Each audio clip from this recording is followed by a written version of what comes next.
దేవుని మాటలో శక్తి ఉన్నది. వాటిని వినడం ద్వారా విశ్వాసము కలుగుచున్నది. Praise the lord. ప్రభువైన యేసుక్రీస్తు నామములో మీ అందరికీ వందనములు తెలియజేస్తూ ప్రతి ఉదయం దేవునితోనే ఈ ఆధ్యాత్మిక కార్యక్రమానికి మిమ్మల్ని అందరినీ కూడా ఆహ్వానిస్తున్నాను. ఉదయం లేవగానే దేవుని వాక్కు చేత మనం బలపడాలి, దేవునితో మాట్లాడాలి, ప్రార్థన విజ్ఞాపనల చేత ఆయనకు మనం కృతజ్ఞతాస్తుతులు చెల్లించేవారుగా ఉండాలి. ఈ ఉదయకాలము దేవుడు మనతో మాట్లాడుతున్న శక్తివంతమైన మాట మత్తయి సువార్త 17వ అధ్యాయము 20వ వచనము. నీకు ఆవగింజంత విశ్వాసం ఉండిన ఎడల ఈ కొండను చూచి ఇక్కడ నుండి అక్కడికి పొమ్మని గాని అది పోవును. ఆమేన్. ఈ వాక్యంలోని కొండ అడ్డమునకు సాదృశ్యముగా ఉన్నది. ఆత్మీయ జీవితమందు అభివృద్ధి కొరకు కృషి చేయుచుండగా కొన్ని కొండలు అడ్డగించుచున్నవి కనుక మన ప్రయత్నాలు విరమించుకొనుచున్నాము. ఏమి చేయాలో తెలియక సతమతం అవుచున్నాము. ఒక దినమున దేవుని ప్రజలైన ఇజ్రాయేలులు ఒక కొండను బట్టి దిగులు చెందిరి. ఆ కొండ పేరు గొల్యాతు. మరొక మాటలో చెప్పాలంటే ఆ కొండ చాలా బెదిరించింది. తర్వాత మా సంగతి అంతా కూడా మనకు తెలుసు. దావీదు గారు ఎంతో నమ్మకంతో ఆ కొండను జయించారు. దేవుడి సహాయముతో ఆ కొండను జయించగలిగారు. ఇప్పుడు మనం కొత్త నిబంధన కాలం అందు జీవించుచున్నాము. నువ్వు కొండలాంటి సమస్యలు, నీకున్న కొండలాంటి ఇబ్బందులను, నీకున్న కొండలాంటి సమస్యలను చూసి నీవు భయపడవలసిన అవసరం లేదు. ఇదిగో దేవుడు సెలవిస్తున్నారు. నీకు ఆవగింజంత విశ్వాసం ఉండని ఎడల నీకు ఎలాంటి పెద్ద కొండ నీ ముందు బండరాయిలాగా నిలుచున్న ఇబ్బందికరమైన నీ ముందు నీ ఇంటిలో అది ఏలుబడి చేయుచున్న నీ ఒకటే నీవు విశ్వాసముగా ఉంటే, దేవుని మీద ఆధారపడితే ఆ కొండను ఎత్తి సముద్రంలో పడవేయమని చెప్పిన ఎడల అది నీకు లోబడును అని ప్రభువారు సెలవిస్తున్నారు. మార్కు సువార్త 11వ అధ్యాయము 23 ద్వారా. కొండలాంటి నీకు సమస్యలన్నిటినీ కూడా ఆవగించేంత విశ్వాసంతో నీవు వాటిని మట్టు పెట్టవచ్చు, వాటిని నీవు తొలగించుకోవచ్చు. విశ్వాసమునకు కొండలాంటి సమస్యలను తొలగించే శక్తి ఉన్నది. కాబట్టి ఆవగించేంత విశ్వాసము కలిగి ఉండి దేవుని యందు మరి భయభక్తులు కలిగి ఉండి నేను ప్రార్థన చేయించున్నాను కాబట్టి నా ప్రార్థన దేవుడు అంగీకరిస్తున్నాడు, నేను భయపడవలసిన అవసరం లేదు, ప్రార్థన విజ్ఞాపనల చేత ఆయనకు విధేయత చూపిస్తే తప్పకుండా నా కొండలాంటి సమస్యలు దేవుడు తొలగిస్తారనే విశ్వాసంగా నేను జీవించేవారుగా ఉండాలి. దేవుడికి మహిమ కలుగును గాక. మోషే తర్వాత నాయకుడైన యెహోషువ సూర్యుడు మరియు చంద్రుడిని ఆజ్ఞాపించగా అవి నిలిచిపోయిన సంగతి మనందరికీ కూడా తెలిసిందే. దేవుడికి మహిమ కలుగును గాక. దేవుడు అంత శక్తి కలగాన దేవుడు. అట్లాంటిది మనకున్న చిన్న చిన్న సమస్యలను బట్టి మనం భయపడవలసిన అవసరం లేదు.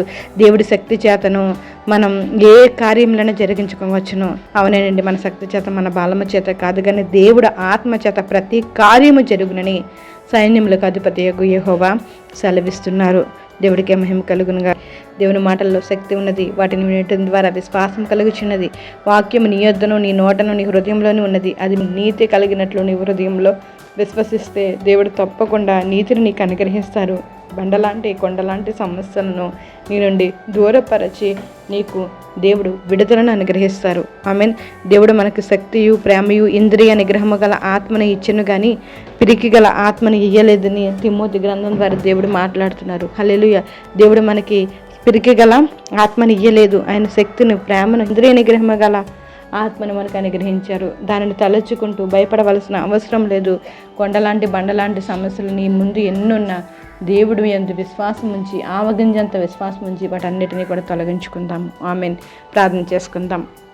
జీవం కలిగిన దేవా మీకు స్తోత్రాలయ్యా. నిశ్చయంగా ఈ ఉదయకాలం నేను మీ మాట చేత, మీ వాక్కు చేత మమ్మల్ని బలపరిచినందుకు మీకు స్తోత్రాలు. ఎందరోనైనా చిన్న చిన్న సమస్యలను బట్టి, వారికి ఇబ్బందులను బట్టి, ఎరుకులను బట్టి ఎందరోనైనా బాధపడుచుండగా వారికి నన్ను మీరు ధైర్యాన్ని అనుగ్రహిస్తున్నారు. ఇదిగో ఆవగింజంత విశ్వాసం నువ్వు కలిగి ఉండిన ఎడల నీ సమస్య ఎలాంటిదైనా దేవుడు తొలగిస్తారని మాట్లాడిన మాటలను బట్టి మీకు స్తోత్రాలయ్యా. ఈ ఉదయకాలం ప్రార్థనలు ఏకీభవిస్తున్న ప్రతి బిడ్డని జ్ఞాపకం చేసుకుని వారికి కావలసిన కాపుదల, కృప, ఆరోగ్యం, ఆయుస్సు, సమాధానాన్ని అనుగ్రహించండి. మరి ముఖ్యంగా విశ్వాసంతో ముందుకు కొనసాగించడానికినైనా మీరు సహాయం చేయండి. విశ్వాసయాత్రలైనా అడ్డుగా ఉన్నానైనా ప్రతినైనా దేవా మీకు స్తోత్రం. అడ్డంకులను మీరు తొలగించి నిశ్చయంగా మేము ముందుకునైనా ధైర్యంతో ముందుకు కొనసాగినట్లు మీ కృపను అనుగ్రహించండి. ఉదయకాలం బిడ్డలు దేని నిమిత్తమైతే నేను మీ దగ్గరనైనా దేవస్తోత్రం విజ్ఞాపన చేయుచున్నారో ప్రతి విజ్ఞాపనకు నేను దేవస్తోత్రం సమాధానాన్ని అనుగ్రహించండి ప్రభా.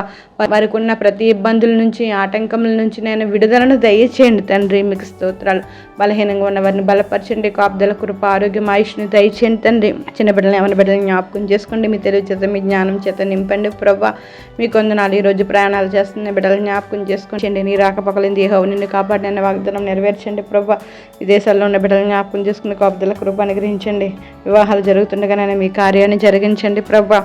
మీకు స్తోత్రములు వందనాలు స్తోత్రములు చెల్లించుకుంటూ రైతులను ఒకసారి జ్ఞాపకం చేసుకోండి. ఉద్యోగస్తులను చేతి పని వారిని జ్ఞాపకం చేసుకోండి తండ్రి. అప్పులతో బాధపడుతున్న బిడ్డలకు విడుదల అనుగ్రహించండి తండ్రి. దేవా మీకు స్తోత్రములు చెల్లించుకుంటూ ఈ ఉదయకాలం ప్రార్థనలు ఏకీభవిస్తున్న ప్రతి ఒక్కరి పట్ల అద్భుతమైన కార్యాలను నిశ్చయంగా మీరు జరిగిస్తున్నందుకు మీకు కృతజ్ఞతాస్తుతులు చెల్లించుకుంటూ సమస్త ఘనత మహిమ ప్రభావాలు మీరు పొందుకుంటారని ప్రభువుని యేసు నామములో అడిగి వేడుకుంటున్నాం మా పరమ తండ్రి. Amen. Praise the Lord. God bless you all.